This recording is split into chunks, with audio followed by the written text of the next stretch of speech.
All right. Thank you very much again for joining people. This is MG Sports TV. Thank you very much again and again for your continued support. Really, really appreciate it. Anyways, so I just finished watching the coach pre-match press conference, Jamaica versus Panama.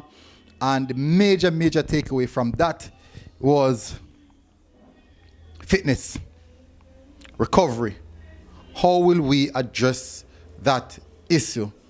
Now, the 120 minutes that was played was not necessarily planned for, but that is football. Sometimes these things happen. Anyways, big up on yourself, people. Just hit the like button and hit the subscribe button. If you're just joining, would really appreciate it if you do so. Now, first of all, I want to say that matchup. Let me just run a little small recap around that match. Jamaica defeated. Jamaica, well, we should have defeated them. Jamaica lost the USA 3-1 in extra time. That game definitely was a heartbreaker. Many supporters at this moment still feeling the after effect of that game. But we pick up ourselves and we move on. If you look at all the players' Instagram posts, they have definitely picked up themselves already and ready for the next game. This is what we love to see. You can see that the camaraderie in the camp looks really, really good. And I love what I'm seeing, if I'm being honest. I'm enjoying what I'm seeing where the players are concerned. All right, so moving on from that now. Al Grimson now looking forward for us to go up against Panama.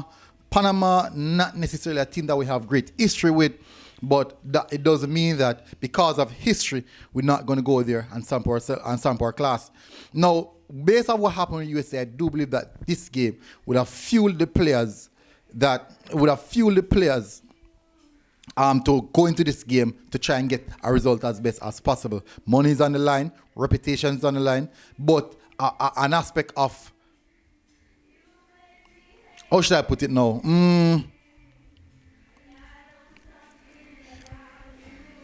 Retribution. I think I use the word there. An aspect of retribution where the players are going to say, no what, we didn't do well against USA in the extra time, but we could have gotten the job done. So this time around, look at what we can do. So it's still a bit of showcasing that, hey, we can do something. What we do against USA was not necessarily a fluke. We can try and do it again. But nonetheless, I do expect that. Now, the difficulty in this game is going to be selecting a starting 11. For me personally, before me get into anything where starting 11 is concerned, I would love to see Kyle Dixon start in this game. Me know you're going to have a lot of persons coming in the comment section who are going to cuss me and say, boy, I'm not ready yet. I know that. There's a lot of persons, even people are going to say so. Fun fact. If you are saying not ready yet, and Al Grimson decide to put on the youngster in extra time in a groundbreaking moment of Jamaica football, put him on in extra time, you think Al Grimson believe he's not ready yet?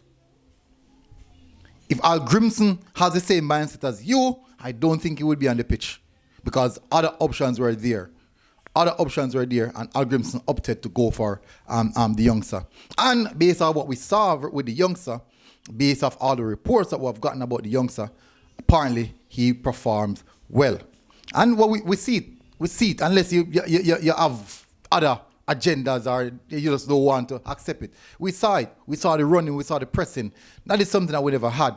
Nonetheless, it doesn't mean that I'm starting in the team going to generally equates to him playing better, but at least that intensity, that running, that pressing, if we can get that for 45 minutes, I'm telling you that definitely something that can really galvanize the team and push the team forward. Anyways, I would love to see him start. That's my view on it. Tell us what you think in the comment section. Tell us what you think in the comment section. Now let's go with the starting lineup. In my view, defense line, Andre Blake still going to remain goal. I think I'm not going to check the defense line. I think I'm going to stick with Al Grimson's 3-5-2 in that sense with a diamond. And I'm going to go with the back three, Latibadier, Deshaun Bernard, and Hector. I thought they performed really, really well in that game versus the USA. Then now in midfield, I'm still going to go with Damian Lowe. Maybe he won't be able to play the full 90, but at least we want 45 minutes of that intense tackling and work rate in the midfield. But this time around, I want Daniel Johnson beside him. Casey Palmer did not necessarily give us the reward that we wanted in that game. So I'm going to go with Daniel Johnson this time around. Wing back, I'm going to go left side, Greg Lay. He remains. Right side, Dexter Lembikisa. So Technically, the back line can remain the same, just Daniel Johnson come in favor of Latibo there. I'm not Latibo in favor of Casey Palmer. The attacking midfield position now, as I said, the 5 in midfield is going to be like the 2 wing backs and also a diamond. I'm going to put Bobby Reid just behind the 2 strikers. 2 strikers I'm going to start with is Jamal Lowe and Ronaldo Cephas. Here, the problem that I had was that Lowe was really, really struggling in that game. I'm not sure. The centre forward position is not necessarily his best suit, and you can see that it was very evident that he didn't have a good game because he was not comfortable in that position. So maybe I would say maybe put Cephas a little bit more central and have Jamal Lowe a little bit wider, where he can create some problem outside wide. And in the event, you can say they're going to use a 3 across the front line. Bob Reid on the right, Cephas in the center, Jamal Lowe on the left side. So that also could be a variation that we can look at and also. So I think the team is relatively going to stay the same. If I should bring in the youngster, Dixon, I'm going to put a 2 up front and I'll put Cephas alongside Dixon. If I would bring in the Kaim Dixon into the starting lineup, so I'll put Cephas and Dixon together, which I think would have a bit more dynamism in it. But probably sprint speed is there as well. So and the pressing ability.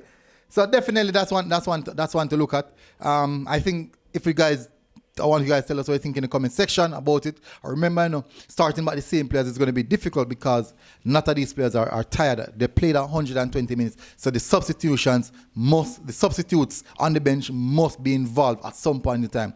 So if you believe that this player is not good enough, that player is not good enough, better believe now that these players will be coming in to at least do something for the team. So it's not our call, it's just a natural aspect of football, people. Injuries and fitness is a big thing in football, and it is real. Anyways, for me, score predictions, I think we're going to win this one. I also said the same for the USA game, but I think we're going to win this one. I'm going to go maybe, we find it difficult to keep a clean sheet, And I'm going to say 2-1. I'm going to say 2-1. I think we're going to win this one 2-1. Can be wrong still, people, but you don't know. That's my prediction. Anyways, big up on yourself, people. Hit the like button, hit the subscribe button if you're here for the first time. And I'll see you guys again. Drop it in the comment section. Drop your predicted starting lineup in the comment section. Let us see it. Let us rate it. You can also rate mine. None of us now rate it.